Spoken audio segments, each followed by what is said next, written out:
اعوذ باللہ من الشیطان الرجیم بسم اللہ الرحمن الرحیم والعصر ان الانسان لفی خسر الا الذین آمنوا وعملوا الصالحات وتواصوا بالحق وتواصوا بالصبر رب اشرح لی صدری ویسر لی امری واحلل عقدۃ من لسانی یفقهوا قولی.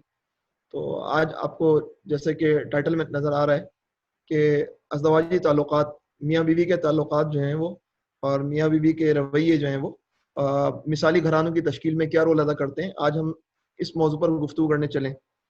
تو مگر میں آپ کو لیکچر سیریز کی وجہ سے یاد دلا دوں، کچھ سلائڈز ہوں گی یاد دہانی کے لیے کہ ہماری جو لیکچر سیریز ہے وہ کس تناظر میں ہے کہ ہم مثالی مسلم گھرانوں کی تشکیل چاہتے ہیں آج کے دور کے اندر، عصر حاضر میں مثالی مسلم گھرانوں کی تشکیل، اور اس سلسلے میں جو درپیش مسائل ہیں اور ممکنہ حل ہے اس طرف جو ہے وہ نشاندہی کرنا مقصود ہے.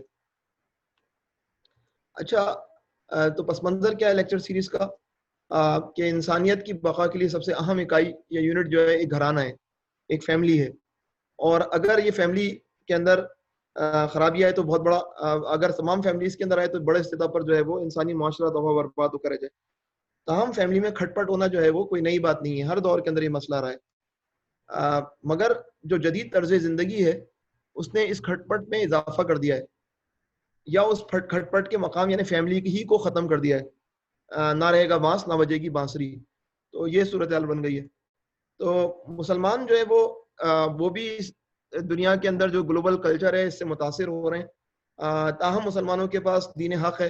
مسلمان عمومی طور پر خاندان اور گھرانوں کے حوالے سے دینی احکامات سے کسی نہ کسی حد تک تو واقف ہیں، لیکن مسئلہ جو آتا ہے وہ آتا ہے کہ جب کرائسس آتا ہے، بحران آتا ہے، تو مسلمان جو ہے وہ اس معلومات کو، اس علم کو جو ہے وہ اپلائی نہیں کر پاتے، وہ سمجھ نہیں پاتے کہ یہ موقع ہے اس معلومات کو میچ کرنے کا، تطبیق کرنے کا.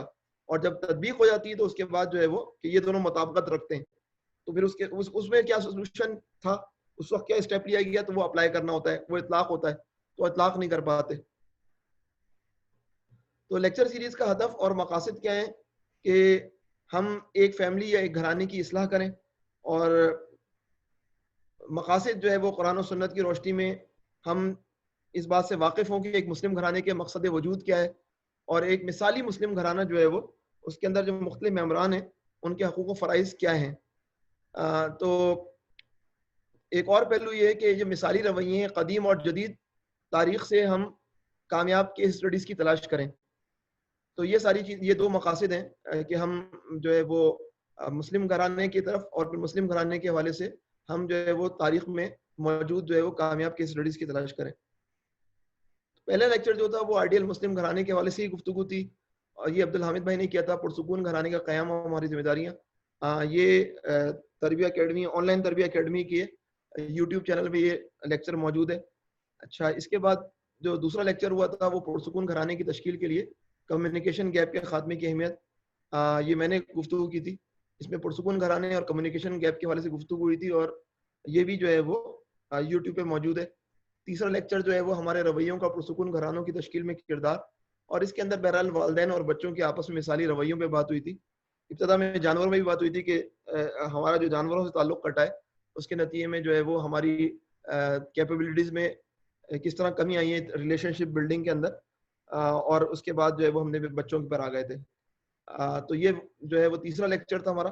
اور جو ہے وہ دوسرے لیکچر کے اندر ہم نے کمیونیکیشن گیپ کے حوالے سے جو گفتگو کی تھی، وہ اس کے اندر جو باتیں آئی تھی اس میں بات آئی تھی کہ جب گفتگو کے فریقین کسی وجہ سے کھل کر یا مکمل طور پر اپنی بات ایک دوسرے کو منتقل نہیں کر پاتے، کوئی مسئلہ ہوتا ہے تو وہ کوئی رکاوٹ ہوتی ہے، تو اس میں ایک فریق کا یا دونوں فریقوں کا نامناسب رویہ ہو سکتا ہے یا کیفیت ہو سکتی ہے. مثلا ایک فریق یا دونوں فریق غصے اور جارحانہ رویے کا مظاہرہ کرتے ہیں، میاں بھی غصے میں اور بیوی بھی غصے میں، یا میاں غصے میں یا بیوی غصے میں.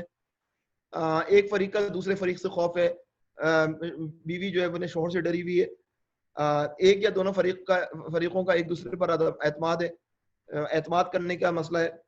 اور پھر جو ہے فریقین کا تعصب، کسی مسئلے پر جو ہے فریقین جو ہے وہ تعصب رکھتے ہیں جس کی بنیاد پر جو ہے وہ دوسرا جو ہے وہ اس چیز سے محبت نہیں کرتا جسے پہلا فریق محبت کرتا ہے، تو تعصب کی بنیاد پہ بھی مسئلے ہوتے ہیں. اور ایک فریق کی کم علمی سطح، ہو سکتا ہے کہ شوہر پی ایچ ڈی ہو، بیوی جو ہے وہ میٹرک پاس بھی نہ ہو، اور ہو سکتا ہے کہ بیوی بہت پڑھی لکھی اور شوہر جو ہے وہ کم علمی سطح پر، یہ بھی مسئلہ ہو سکتا ہے. فریقین کی مختلف ترجیحات بھی ہو سکتی ہیں. کوئی شوہر کچھ کسی اور طریقے سے آگے بڑھنا چاہتا ہے, بیوی کسی اور طریقے سے چیزوں کو دیکھ رہی ہے, تو یہ میاں بیوی کے تناظر میں ایسی چیزیں بن جاتی ہیں. تو یہ کمیونیکیشن گیپ آتا ہے, اور کمیونیکیشن گیپ کے نتیجے کے اندر جو ہے وہ خاندان کے اندر جو ہے وہ تفرقہ پڑتا ہے. تو آج کی نشست کے اندر جو ہے وہ میاں بیوی کے رشتے میں مثالی رویے جو ہیں وہ آج ہم یہ بات کرنے چلیں. تو جب میں نے اس کے نوٹس لینے شروع کیے تو میرا خیال تھا کہ ایک لیکچر کے اندر جو ہے وہ بات ہم کر لیں گے مکمل, لیکن جو صورتحال بنی اس میں پھر میں نے جو ہے نا وہ اس لیکچر کو 2 حصوں میں تقسیم کر دیا. تو یہ ہم جو ہے وہ 2 لیکچرز میں اس نشست ان موضوعات کو مکمل کریں گے. آج کی نشست میں ہم بیسکس کا مطالعہ کر لیں گے اور جو ہے وہ مسائل کا احاطہ کر لیں گے, اور پھر جو ہے وہ اگلی نشست کے اندر جو ہے وہ ہم باقاعدہ سولوشنز کی طرف جو ہے وہ بہتر انداز میں جائیں گے. ٹولسٹوائے نے کہا تھا کہ what counts in making a happy marriage is not so much how compatible you are but how you deal with incompatibility. Compatible اگر میاں بیوی ہیں تو پھر تو بات ہی کیا ہے, لیکن جب انکمپیٹیبلٹی ہوتی ہے اس وقت جو رشتہ ازدواج ہے, میاں بیوی کا رشتہ ہے, یہ میاں بیوی کس طرح اس انکمپیٹیبلٹی سے نمٹتے ہیں, یہاں پر ہی جو ہے وہ اصل میں جو ہے وہ ہیپی میرج کا جو ہے راز چھپا ہوا ہے. اچھے دور کے اندر تو سبھی خوش رہتے ہیں, لیکن جب کرائسس آتا ہے, جب پریشر آتا ہے, تو اس وقت جو ہے وہ جو ہینڈلنگ ہوتی ہے, پریشر ہینڈلنگ, وہ جو ہے ہیپی میرج, اس کے پیچھے ہیپی میرج جو ہے وہ کا راز ہوگا, یا تو ہیپی میرج یا سیڈ میرج. تو میاں بیوی کے درمیان کمیونیکیشن گیپ کے خاتمے کی اہمیت کیوں ہے؟ کیونکہ اگر کمیونیکیشن گیپ ہو میاں بیوی کے درمیان اور دونوں ایک دوسرے کا مزاج نہ پہچانتے ہوں, مزاج شناسی نہ ہو, تو گھرانے میں سکون نہیں ہو سکتا, گھرانہ مضبوط نہیں ہو سکتا. ہو سکتا ہے کسی وقت آپ کو لگ رہا ہو کہ بڑا اچھا جا رہا ہے, لیکن اصل میں بہت جلد اس کا راز کھل جائے گا اور وہ جو ہے وہ تتر بتر بھی ہو سکتا ہے. تو نوبت جو ہے وہ کہاں تک پہنچ سکتی ہے؟ ایکسٹریم تک پہنچ سکتی ہے, جس کو ہم طلاق کہتے ہیں. تو ہم طلاق سے بات ہی شروع کریں گے, نوبت طلاق تک پہنچ سکتی ہے. تو یہ جو ہے وہ ایشو ہے, اور اس تناظر میں جو ہے وہ اس لیکچر میں خاصی بات ہوگی, لیکن ابتدا میں آپ کے سامنے ایک اور بات رکھوں گا میں. تو اللہ تعالیٰ کو جو چیز سب سے ناپسند, حلال چیزوں میں سب سے ناپسند جو چیز ہے اس میں سے وہ ایک طلاق ہے. یہ فارسی کے اندر جو ہے وہ ایک جو ہے وہ کارٹون بنا ہوا ہے, جس کے اندر آپ دیکھ سکتے ہیں خداوند چیزی را کے نزداد منفور تر از طلاق باشد حلال ذکر دے است. تو پیغمبر جو ہے پیغمبر مہربانی, یعنی کہ نبی کریم صلی اللہ علیہ وسلم کے لیے کہتے ہیں فارسی میں پیغمبر مہربانی, مہربان پیغمبر نے فرمایا, اور یہ کنز الاموال سی حدیث ہے, ہم اردو میں بھی جانتے ہیں اس کو. تو ماضی سے چند اسباق جو ہیں وہ پہلے ہم دیکھ لیتے ہیں. سب سے پہلے ہم آئیڈیاز پہ بات کرتے ہیں, اور یہ جو میں ابھی آپ کے سامنے مثال رکھ رہا ہوں یہ حکایت ہے, لیکن اس حکایت میں ہمارے لیے بہت سارے جو ہے وہ پیغام ہیں. پہلے ہم اس کو سمجھنے کی کوشش کرتے ہیں. ایک اللہ کے ولی نیک بزرگ روز قرآن پاک کا درس دیا کرتے تھے. دور دور سے لوگ ان کا درس سننے آتے تھے. ایک دن دوپہر کا درس ختم ہونے پر ایک آدمی بیٹھا ہی رہا. اللہ کے ولی نے اس کی وجہ پوچھی تو وہ بولا کہ مجھے آپ سے کچھ پوچھنا ہے. کیا پوچھنا ہے بھائی؟ میں شادی شدہ ہوں, میرے بچے بھی ہیں, اور میرے والدین بھی میرے ساتھ میرے گھر میں رہتے ہیں, اور میرا ہر وقت گھر میں تمام لوگوں سے جھگڑا ہوتا رہتا ہے. گھر کے اندر کرائسس ہے, گھر کے اندر جو ہے وہ سکون نہیں ہے. اب یہ ان بزرگ, اللہ کے نیک ولی بزرگ سے سوال کر رہے ہیں, میں جاننا چاہتا ہوں کہ میرے ہاں یہ فتنہ فساد کیوں ہوتا رہتا ہے, اور یہ لڑائی جھگڑے فتنہ فساد کس طرح دور ہو سکتا ہے یا ختم ہو سکتا ہے, برائے مہربانی میری مدد فرمائیں. تو اب ایشو یہ ہے کہ اپنے گھرانے کو پرسکون کیسا بنایا جائے, تو یہ سوال جو ہے ان بزرگ سے جو ہے پوچھا گیا ہے. اللہ کے بزرگ تھوڑی دیر خاموش رہے, پھر انہوں نے, کیونکہ وہ اسی گھر میں تھے, انہوں نے پیچھے اپنی بیوی سے کہا لالٹین جلا کر لے آؤ, لالٹین جلا کر لے آؤ. بزرگ کی بیوی لالٹین جلا کر لے آئی. وہ آدمی پریشانی کی حالت میں حیران ہو کر سب کو دیکھتا رہا. آدمی سوچنے لگا اتنی دوپہر میں اس بزرگ نے لالٹین کیوں منگوائی ہے؟ لالٹین تو رات کے دن کام کرتی ہے, رات کے وقت کام کرتی ہے, یہ دن کے وقت جو ہے لالٹین کیوں منگوائی؟ تھوڑی دیر بعد بزرگ ولی پھر بولے اپنی بیوی سے, اے اللہ کی بندی, اگر کچھ میٹھا ہے تو دے جانا. اس بار ان کی بیوی میٹھے کے بجائے نمکین دے کر چلی گئی. کیا دے کر چلی گئی؟